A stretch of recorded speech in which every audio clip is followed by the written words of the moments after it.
You have a new film, A Royal Date for Christmas. This looks like a lot of fun. Tell us a little bit about the plot line. Yeah, it's my new movie on Great American Family Channel. It's called A Royal Date for Christmas. It's a royal Christmas movie, so of course it's super fun and very romantic. I play Bella Sparks, a stylist who is tasked with styling a duke for the week leading up to Christmas. He's come in from England and he's lost all of his luggage, so he has nothing, and I have to start from scratch. In addition, his girlfriend and he just had a very public breakup. And so he's wondering if, so that he can avoid all the uncomfortable questions, if I would be his platonic plus one for the week as well. And I'm like, you need a date? Very interesting, fun. And also, he didn't tell me he's a duke. So I find that out midway through. And it's adorable. But more than that, it is so heartfelt. The guy playing the duke, his name is Damon Runyon. He is such a wonderful actor. And I'd worked with him years before. And I remembered it was very easy for him to be emotional, for him to be in touch with his heart. He just had this connection. And not all, especially male actors, don't necessarily have as much practice doing that. And I remember that about him. And so I'd actually suggested him for the role, and he just delivered above and beyond. Both the characters in this movie have recently had like broken hearts, and we get to mend each other's hearts. And it's just so beautiful. And it's a fairy tale come true. Audiences, and it already premiered. So it'll be re-airing again throughout December on Great American Family. And I believe that as of when you guys are hearing this, the next airing will be Thursday at, I think it's 9 p.m. Pacific, midnight Eastern, and then on Sunday at 1 o'clock Pacific, 4 o'clock Eastern. So there's lots of opportunities to see it still. I love that. Well, audiences love these films, and there's a huge market for it, which is why Great American Family is doing so well. But what do you love about making these movies? Because you get a chance to do so many interesting storylines in this genre.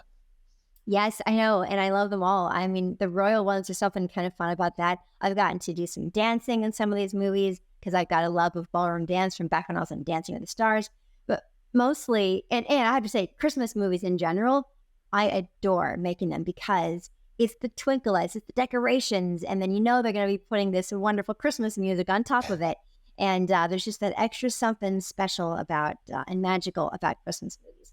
My favorite part is telling stories that are good-natured, and they tell stories of earnest people really trying to do the right thing, and they're in tough situations, whether it's a comedy and the tough situations lead to comedy, or it's romantic and you're just anguished, like, does he like me? Like all the things, but they're earnest and good-natured people. It's just this world is filled with so much entertainment that glorifies the dark side of human nature. And so to really lift up the positive and good side of human nature, I feel like we provide more than just an escape for the audience. We provide them with modeling good behavior.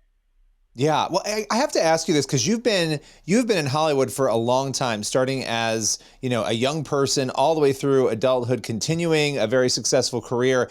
But it's funny, it feels like Hollywood has been very slow to move in the direction of creating this content that you're talking about. And yet, when Great American Family does it, when I worked with and at PureFlix for years, Great American PureFlix now, when they're out there making it, people love it, they crave it. You see that the audience wants it. Why do you think, with all of that sort of craving and wanting the content, Hollywood has been so slow up until now to really sort of deliver more of it? I mean, it's been picking up lately. It has been, yeah. Very sweet Christmas movies. They're all over the place. It's not just Great American and the other networks that we're used to seeing them on. It's all over. It's growing. And why? It's good business.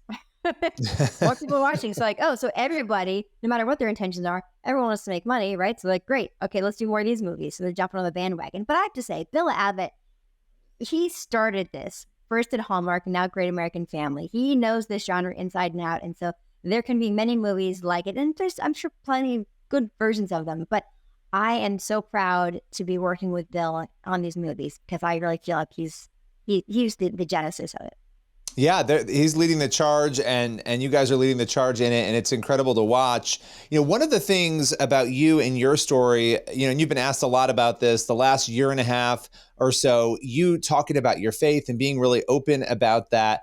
what was it like to open up? Because you could have been quiet about it. And even in the beginning, when it first happened, you were, candidly sharing it in a really compelling way. Look, as What soon was as I got it like? home, as soon as I got home from church, I went on Instagram Live.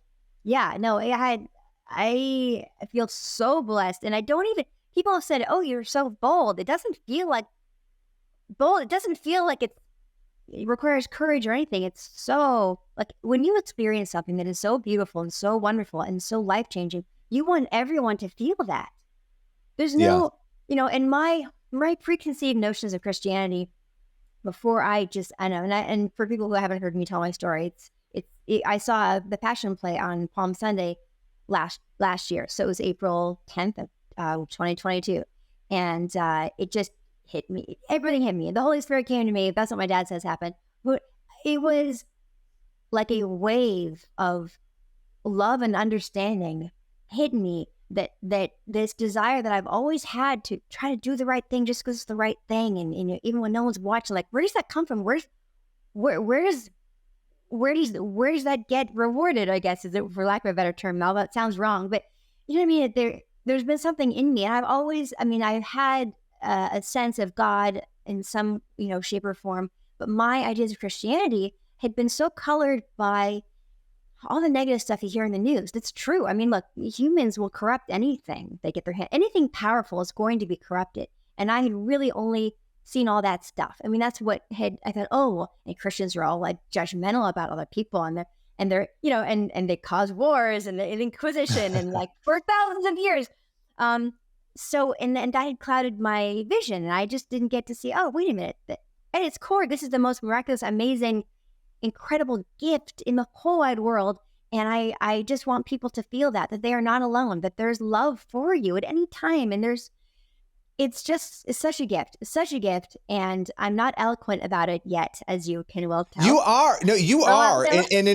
I think you are. I think you are. That's And very sweet. actually, one thing I really respect about you is, I think I had reached out to you when it first happened, and you didn't just jump right into doing interviews about it. You waited until I feel like Yes. you are eloquent Yes. about And it. you know I what? do. I wasn't ready to answer questions about it. I was ready to Yeah. share my experience, but I wasn't ready to have a dialogue yet. So after I saw the Passion Play, and Candace Cameron Bure, who's also on Great American Family, she is the one who brought me to that performance, and she'd given me a Bible before that. Anyway, she's amazing. And she was, she encouraged, because I was like, I want to talk about this, but I don't know anything, and I feel like I shouldn't be talking about it since I'm not. She goes, just share your experience. And on the drive home, I had this epiphany, like, oh my gosh, I'd always thought of religion and Christianity as being restrictive and limiting somehow, but instead I feel the most amazing freedom. I was like, I have to share this. I have to tell people. I have to tell people. Yeah. It's like news. I was like, I can't believe this is even me talking about. Like, I had to be in my 40s to have this revelation, which is fine. I mean, it's all in God's timing. It's whatever it was supposed to be. But yeah, I couldn't wait. So I got home and I went on Instagram Live, and you can still find it on there. I think it's April 10th. It was somewhere around there. You can see me just like.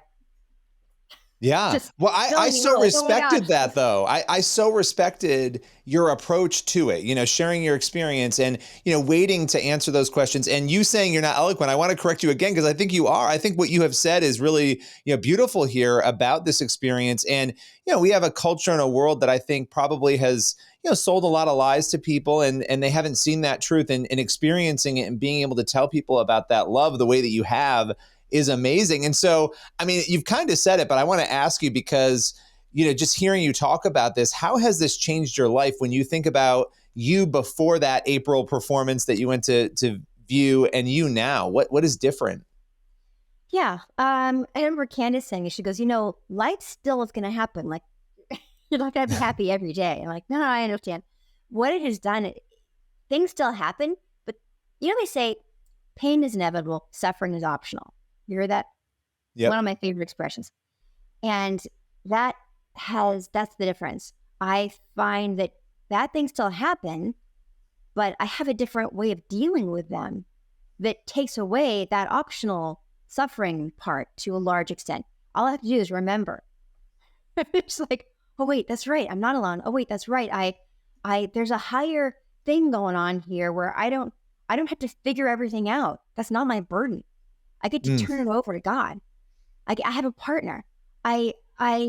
It's that this is something I'm going to need more time to figure out how to really express it. But that is the crux of it. And also, I read the Bible every day now, and I'm actually reading the entire Bible this year because Wow. I was a math major. I like a good challenge, so I'm like, okay. And I remember Candace. So Candace had tried to describe the Trinity to me at like a lunch that we had after the church experience that I had.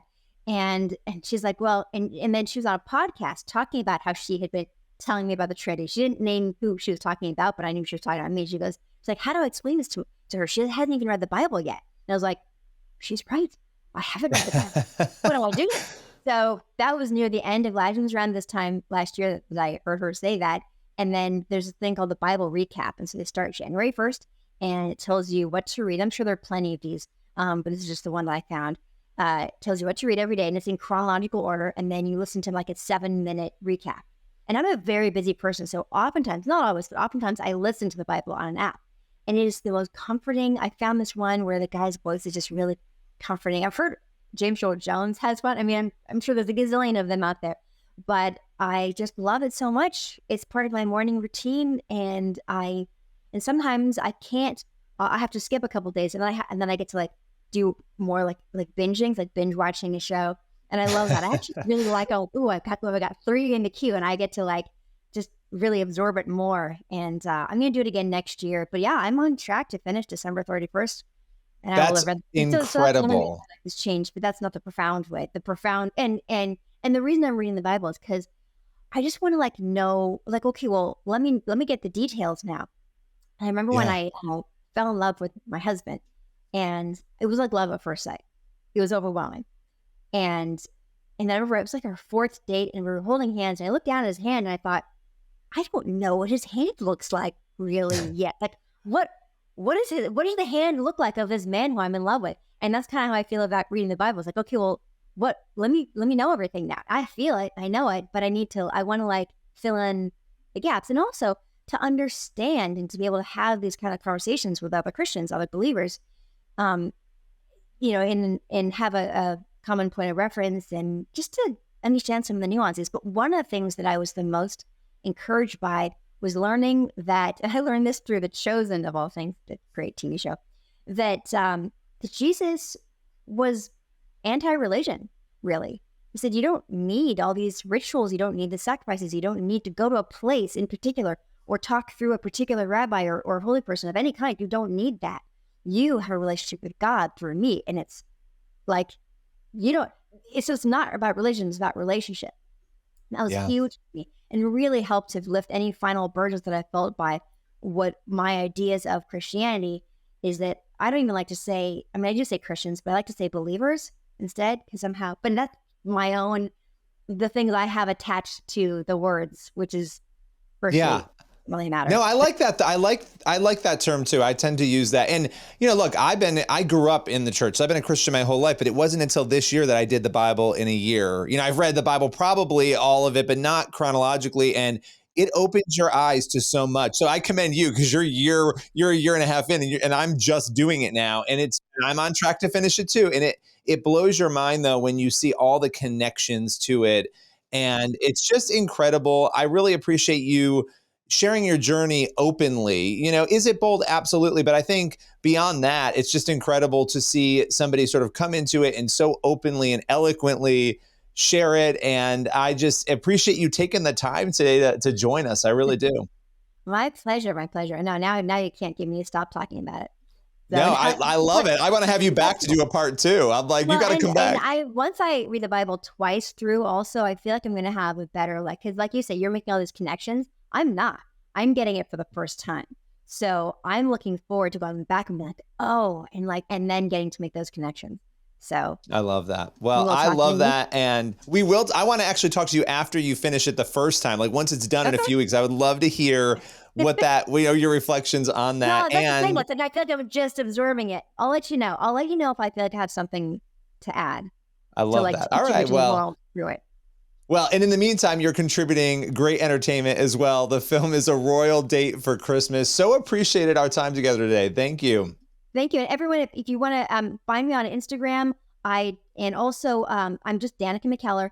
And also Great American Community is, you can find that as an app. And I actually do, here and there, I'll do little segments about my faith journey on that. You can find them all.